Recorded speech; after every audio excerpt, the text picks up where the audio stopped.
பிடி சோற்றில் ஆயுள் முழுக்க பசி மறந்தோம்.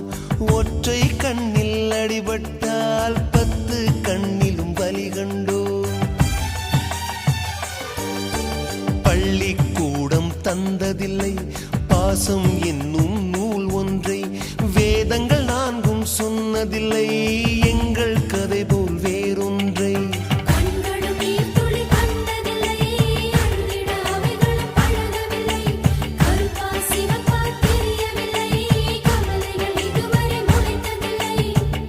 சேகரித்து வைப்பதற்கு தேவை என்று எதுவும் இல்லை, இறைவனுக்கும் எங்களுக்கும்